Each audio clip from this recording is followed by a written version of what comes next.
And welcome back. So the main advantages and disadvantages of licensing, the main advantage obviously is it's low investment. Once you have the trademark, there's not a whole lot you need to do, and it's extraordinarily lucrative. You get a lot of money. The main disadvantage for the licensor, you lose all control. They can do anything they want. I mean, if someone wants to take Harry Potter and put him in precarious positions, they can do that. Hopefully no one would, but they can. So your main disadvantage is you have very little control over your assets abroad. Also, you run risk of creating a future competitor. And you also run the risk of not being paid. Here's an example of a future competitor. Barbie, Barbie is the barrier to entry with Barbie is not a whole lot. She's an 11-inch blonde haired doll. Um, a Brazilian company licensed her from Mattel. It sold really, really well. So what they did was they went on to create a competitor of Barbie called Susie. Franchising, now we'll turn our attention to franchising. Again, with franchising, the bell cow is Starbucks and McDonald's. Generally speaking, typical arrangement is the business format franchising, where a store type of thing, where the franchisor will help the franchisee set up the store. They will help the franchisee in their total business plan, and then also sell products to that franchisee. That's what Starbucks does. Starbucks sells coffee to the beans to the franchisees around the world and make money. So they make money not only from gross sales, but they make money from the sale of products. Same thing, McDonald's. McDonald's does the same thing. It's comprehensive and it's much more longer term than licensing because there's much more of a commitment from the franchisee versus the franchisor. So your master franchisor is an independent company authorized to establish or develop and manage franchise networks. McDonald's would be one, Starbucks would be another. Here's your model for franchising. Generally speaking, the franchisor provides trademark protection and everything needed to implement the business, such as know-how, consulting work, products, etc. The franchisee then gives either a lump sum payment down. They usually give a lump sum payment to buy the franchise, and then they give a royalty, and they also purchase products from them. Your examples of your leading international franchises: Hertz, McDonald's, KFC, Pizza Hut, Burger King, all of these types of franchisers. This is from 2015. The big one now, if you look 5 years later, the big one now is Starbucks. Starbucks is doing great with franchising overseas. Advantages for franchisor: it's low investment. They can quickly capture markets. It's a low effort once they're established, and it's very, very lucrative. The disadvantages is maintaining control over the franchises may be difficult. I was going to give this example earlier, but I waited till now to give it. IHOP, International House of Pancakes. They didn't maintain their control over their franchisees, both domestically and internationally, and it gave the company a really, really bad name and has almost gone out of business. Denny's is another one.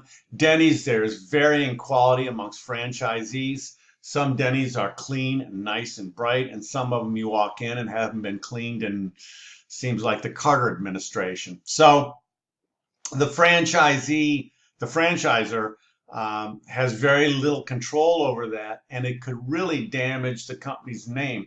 You walk into one bad franchise, and you think all of them are like that, and not all of them are, and they vary in quality. So it's really hard for the franchisor to maintain quality, and it can really damage their business both domestically and abroad. Franchising in emerging markets: China and India are huge. The problem with China and India is they don't look at trademarks as intellectual property or as an asset, so people can just put a Pizza Hut sign up and away they go. Developing economies and emerging markets lack sufficient income to patronize restaurants, especially the developing economies. So you don't see that as much, but you do see it in some instances. And then again, laws vary, and also upholding those laws are also very difficult. Other contractual arrangements. Turnkey contracting is an arrangement where someone does it all and then turns it over. Generally speaking, this is done in public works, public transportation, utilities, and that type of thing.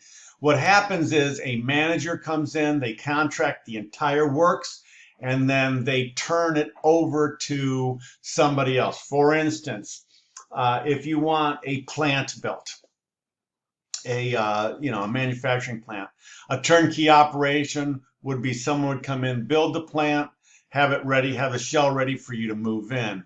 Oftentimes we do this with railroads. You see it with highways, bridges, and things like that. Most popular, I told you, most popular projects are extension and upgrades of metro systems, airports, bridges, roadways, refineries, that type of thing. Second bullet there gives an example of the different types of turnkey projects. So there's all kinds of infringement on intellectual property. It's a problem in emerging markets. It's a problem in developing economies. It negatively affects consumer attitudes. And it also hurts consumers in the developing and the emerging markets because people don't want to go into that market. They're afraid of losing their patent, losing their trademark, and that type of thing. Counterfeit is a huge, huge issue for many of your franchisees. And not only is it in emerging and developing economies, there's a lot of counterfeiting going on in the United States. I mean, just walk down, streets of New York. You've got all these Rolex watch people selling Rolex watches on the street. Well, they're not Rolex watches. They're all counterfeits. You see a lot of pirating. You see a lot of illegal downloads, which is pirating. You see a lot of counterfeiting. You see a lot of sharing of different passwords. Netflix is a big one where multiple people share. You also see a lot of sharing of downloads. So someone will download some music and then share it with 15 other people. Different pirating, different counterfeiting is a huge problem with licensing and trademark, not only here, but everywhere. So guidelines for safeguarding, they're weak in many countries. One of the things that you've got to do is you've got to be very careful about how you do it and where you do it. And you've got to be able to say, all right, if something happens, how am I going to safeguard for that? What am I going to do? The WTO has created different aspects of intellectual property rights and different things like that. Let me move myself out so you can read that. But that does not necessarily mean that they have any laws or any policing capabilities to get by it. So just because they've done it doesn't mean that it's enforceable. And then finally, your ethical connections. As I said, counterfeiting is not confined to lower income countries. You see counterfeiting all over the place.